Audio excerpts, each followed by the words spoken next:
Hello everyone. So now once again welcome back to the channel. This is very and very most important concept that I will discuss now today. Most important question जो board exam में बिल्कुल हूबहू आते हैं और कम से कम number या maximum number जहां से क्वेश्चन उठते हैं और लिखना कैसे है उस अप्रोच को मैं लेकर एक स्मॉल क्वेश्चन आया हूं। फाइनली आज हम जो छोटा सा क्वेश्चन डिस्कस करने वाले हैं दैट इज चार्ज, और ये बहुत ही मोस्ट इंपॉर्टेंट हाई स्कूल के लिए है। हाई स्कूल के पॉइंट ऑफ व्यू से this is very and very most important question. दो क्वेश्चन करवाने वाला हूं, ध्यान से समझते हैं स्लाइड को। वाले हैं एक स्लाइड में मैंने पीछे कुछ टॉपिक लिखे हैं, कुछ थियरीज हमने लिखे हैं। ऐसे ही आपको हूबहू कॉपी करना है, क्योंकि मैं आपको रिटन तरीका भी सिखाना चाहता हूँ, लिखने का तरीका भी सिखाना चाहता हूँ कि यार बोर्ड के एग्जाम में कॉपी को लिखते कैसे हैं, रिप्रेजेंट कैसे करते हैं। बहुत ही इंपॉर्टेंट क्वेश्चन है। जब आप करंट एंड इलेक्ट्रिसिटी का पार्ट पढ़ते हैं तो हाई स्कूल का ये पॉइंट बहुत इंपॉर्टेंट है। करंट एंड इलेक्ट्रिसिटी, धारा एवं वैद्युत, बहुत इंपॉर्टेंट है और इसका स्टार्ट ही होता है आवेश से। मैं इसीलिए सबसे पहला पॉइंट आपके लिए आवेश लेकर आया हूँ। एग्जाम में तो इस पर न्यूमेरिकल नहीं आते हैं, लेकिन इस फॉर्मूला पर Q बराबर NE पर बेस्ड क्वेश्चन जरूर आते हैं। तो आइए डिस्कस करते हैं आवेश चार्ज टॉपिक को। जो आवेश होता है ये किसी वस्तु का गुण होता है। पहली चीज, जो आवेश होता है ये प्रत्येक वस्तु का एक इंटरनल गुण है। आइए देखिए, किसी वस्तु का निहित गुण होता है जिसका अध्ययन हम उसके गुण के आधार पर करते हैं। मतलब मैं ऐसे पढ़ाता हूं कि जो आवेश है उसको आप क्लियरिटी से डिफाइन नहीं कर सकते। आवेश क्या होता है आप उसको डिफाइन नहीं कर सकते। हम इसके गुणों के आधार पर इसको आधारित इसका अध्ययन करते हैं। मतलब इसके प्रॉपर्टी पर बेस्ड इसकी स्टडी की जाती है। आवेश को स्पष्ट तरीके से परिभाषित नहीं किया जा सकता कि what is charge in reality, but हाँ ये एक फिनोमिना है, एक तरीका है कि इसके गुण के आधार पर, इसके प्रॉपर्टी के आधार पर इसको पढ़ते हैं। ठीक वही चीज, तो वही मैंने लिखा है, किसी वस्तु का निहित अभिलाक्षणिक गुण जिसका अध्ययन हम उसके गुणों के आधार पर करते हैं। और जो मैं कह रहा हूं ना आंतरिक गुण, इंटरनल, जो मैं बार बार कह रहा हूं कि वस्तु का निहित गुण होता है, फिजिक्स में उसी चीज को कहा जाता है अभिलाक्षणिक गुण। फिजिक्स में उसी चीज को कहा जाता है अभिलाक्षणिक गुण, इंटरनल प्रॉपर्टी, इंट्रिंसिक प्रॉपर्टी। दूसरा, इसको आप और ये भी कह सकते हैं आवेश की परिभाषा में कि किसी वस्तु की सबसे छोटी इकाई होती है। पहली चीज, जो आवेश होता है ये किसी वस्तु की सबसे न्यूनतम, सबसे छोटी इकाई होती है, दैट इज इलेक्ट्रॉन और प्रोटॉन के रूप में। किसी वस्तु की सबसे सूक्ष्मतम इकाई हो सकता है कौन? आवेश। और जैसा कि हम जानते हैं एक छोटा सा फॉर्मूला, प्यारा सा फॉर्मूला, Q बराबर NE, इस पर न्यूमेरिकल आता है। तो ये न्यूमेरिकल के पॉइंट ऑफ व्यू से बड़ा इंपॉर्टेंट है, हाई स्कूल में पूछा जाता है Q बराबर NE, जहां पर N क्या है? मुक्त इलेक्ट्रॉनों की संख्या। जो N है इस फॉर्मूला में Q बराबर NE में जो N है दैट इज मुक्त इलेक्ट्रॉनों की संख्या, total number of free electrons. और E क्या है? इलेक्ट्रॉन का आवेश, मतलब 1.6 into 10 to the power minus 19। ये इलेक्ट्रॉन का आवेश है, 1.6 into 10 to the power minus 19। ठीक है, ये E का मान होता है। जैसा कि हम बेसिकली जानते हैं आवेश को Q से रिप्रेजेंट करते हैं। बेसिकली हमने लिख दिया Q से। आवेश का मात्रक क्या होता है? कूलाम होता है। ये परिभाषा के बाद मैं रिप्रेजेंट कर रहा हूँ। आवेश का मात्रक कूलाम होता है। आवेश कैसी राशि है? अदिश राशि है, पहली चीज। और जो आप डायरेक्टली पढ़ते हैं आवेश दो प्रकार का होता है, वही मैंने लिखा है। आवेश के प्रकार ये दो प्रकार के होते हैं, एक होता है धनावेश, एक होता है ऋणावेश। और धनावेश क्या है? धनावेश को आप ऐसे परिभाषित कर सकते हैं, किसी वस्तु पर होने वाले इलेक्ट्रॉनों की कमियां, किसी वस्तु पर इलेक्ट्रॉन की कमी, मतलब कोई ऑब्जेक्ट है वहां पर इलेक्ट्रॉन कम हो जाए, घट जाए, दैट इज धनावेश। और कोई वस्तु है जहां पर इलेक्ट्रॉन बढ़ जाए, अधिकता, एक्सेस ऑफ इलेक्ट्रॉन, एक्सेस, अधिकता, तो वो ऋणावेश कहलाता है।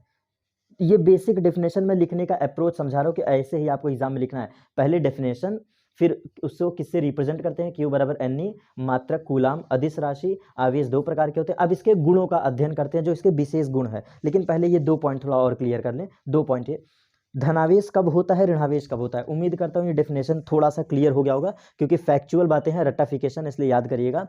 ये वस्तु का गुण होता है, पहली चीज को दिमाग में बैठा लो। आवेश जो होता है वो वस्तु का गुण होता है, ठीक। और दूसरी चीज, किसी वस्तु की सबसे छोटी इकाई होती है, क्योंकि आप पढ़े होंगे परमाणु चैप्टर में इलेक्ट्रॉन प्रोटॉन सबसे छोटे कण माने जाते हैं। वस्तु का सबसे छोटी इकाई इलेक्ट्रॉन प्रोटॉन होते हैं, वहीं से मैंने टर्म उठाया है, ठीक है। तो आइए अब एक चीज और समझाते हैं। ये आप पढ़े होंगे केमिस्ट्री में, मैं उसी को और क्लियर कर दूं। आवेश दो प्रकार के होते हैं, दैट इज धनावेश और ऋणावेश, जैसे कि हमने लिखा था। तो धनावेश कब आता है, अब समझिए। जैसे मान लो ये कोई ऑब्जेक्ट है, कोई वस्तु है। अब वस्तु में से जब इलेक्ट्रॉन निकल जाते हैं, वस्तु से इलेक्ट्रॉन निकल करके बाहर जब उड़ आते हैं, ये वस्तु है, वस्तु में से इलेक्ट्रॉन का बाहर निकल जाना, तो बाहर निकलने का मतलब इलेक्ट्रॉनों की कमी हो गई। वही देखो लिखा है, धनावेश तब होता है जब किसी वस्तु के निहित कक्षक में से इलेक्ट्रॉन निकल करके बाहर चले आ जाएं, उसके ऑर्बिट में जो इलेक्ट्रॉन है वो निकल करके आउटसाइड आ जाएं फ्रॉम एटम, तो इलेक्ट्रॉनों की कमी हो गई। यहां से जब इलेक्ट्रॉन बाहर निकलेगा तो कम हो गया ना, तो इलेक्ट्रॉनों की जो कमी होती है उससे धनावेश हो जाता है। इलेक्ट्रॉनों की कमी से जो वस्तु है, अब ये क्या बन जाएगी, जब इलेक्ट्रॉन बाहर निकल गया तो इस ऑब्जेक्ट पर प्लस आ जाएगा, प्लस। एक इलेक्ट्रॉन बाहर निकला तो एक बार प्लस, दो इलेक्ट्रॉन तो दो बार प्लस, तीन इलेक्ट्रॉन निकला तो तीन बार प्लस, चार इलेक्ट्रॉन निकला तो चार बार प्लस, मतलब जितने इलेक्ट्रॉन निकले उतने बार प्लस। तो यहाँ चार इलेक्ट्रॉन निकाला है हमने, तो हम चार प्लस रख देते हैं। देखो अब एक दो तीन चार, बाकी ये दो मिटा दो, ठीक। तो ओवरऑल एक इलेक्ट्रॉन के निकलने से एक बार प्लस, सेम वही डेफिनेशन है, ये ऋणावेश का समझते हैं। कोई वस्तु है, उस वस्तु पर इलेक्ट्रॉनों की अधिकता। अब आइए जरा इसको भी समझते हैं, अधिकता कैसे होगा। जैसे मान लो कि कोई ऑब्जेक्ट है, लेट सपोज ये कोई ऑब्जेक्ट है, कोई वस्तु है। अब यहाँ पर क्या हुआ, कहीं बाहर से इलेक्ट्रॉन आकर बैठ गए, बाहर से कोई इलेक्ट्रॉन उड़ता उड़ता आया बैठ गया, बाहर से कोई इलेक्ट्रॉन आया आकर बैठ गया, बाहर से मतलब परिवेश में इलेक्ट्रॉन है कहीं पर हमारे सराउंडिंग में, और ये इलेक्ट्रॉन आकर बैठ गए।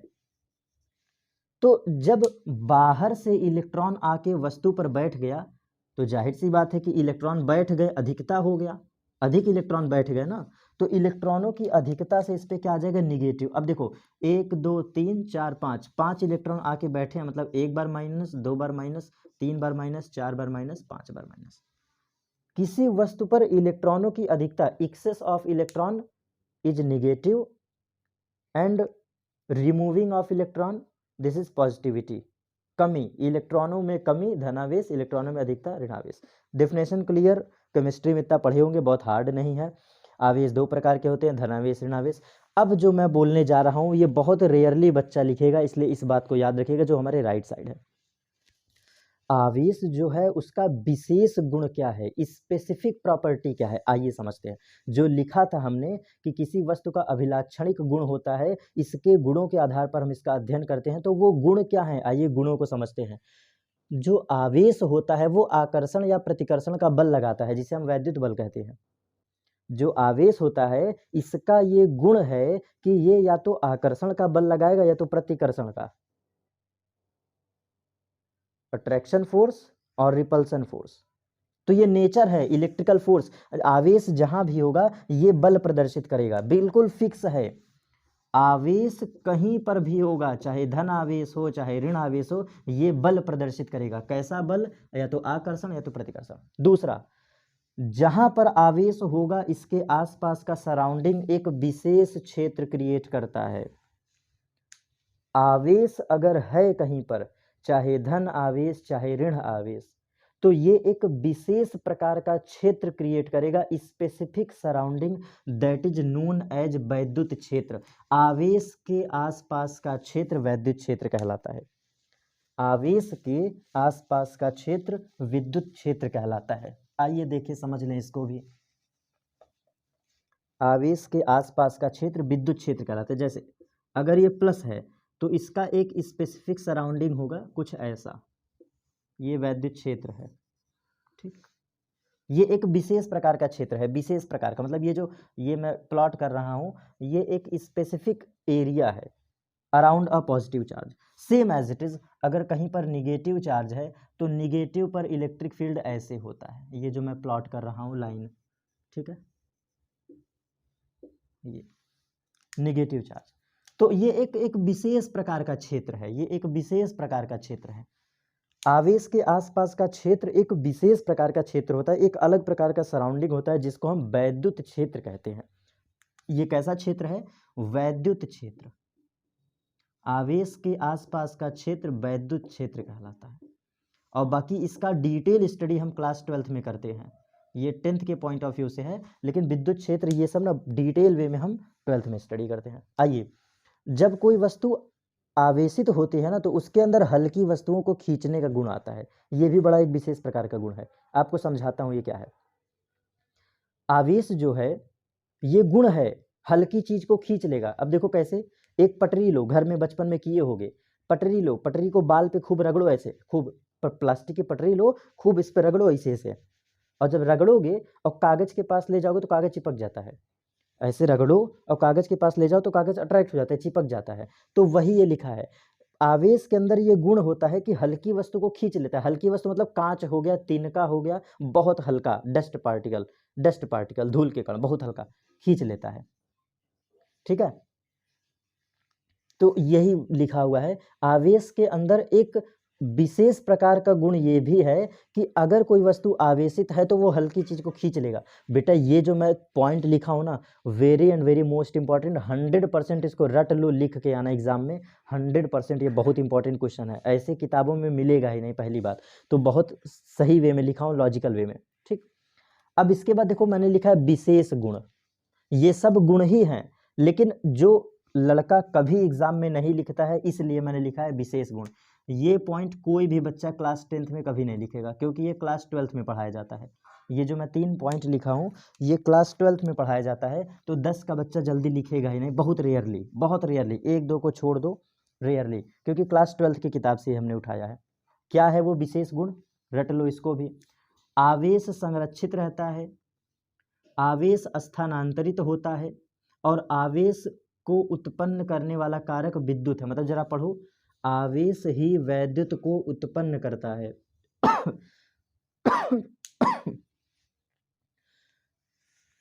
मतलब ये सब गुण है, सब कुछ गुण है, लेकिन आवेश का विशेष गुण क्या है, विशेष जो सभी से अलग बनाता है। आवेश संरक्षित रहता है, आवेश स्थानांतरित हो सकता है, मतलब एक जगह से दूसरे जगह जा सकता है, और तीसरा आवेश ही वैद्युत को उत्पन्न करता है। देखो ये चैप्टर का लिंक बन गया। करंट एंड इलेक्ट्रिसिटी कैसे रीड करें, तो ये रटने का तरीका, करंट एंड इलेक्ट्रिसिटी तभी पैदा हुई है जब आवेश आया, तो वही टर्म है, आवेश ही विद्युत को उत्पन्न करता है। मतलब आवेश से चैप्टर कौन बना, इलेक्ट्रिसिटी। क्लियर, ये बात याद रखिएगा।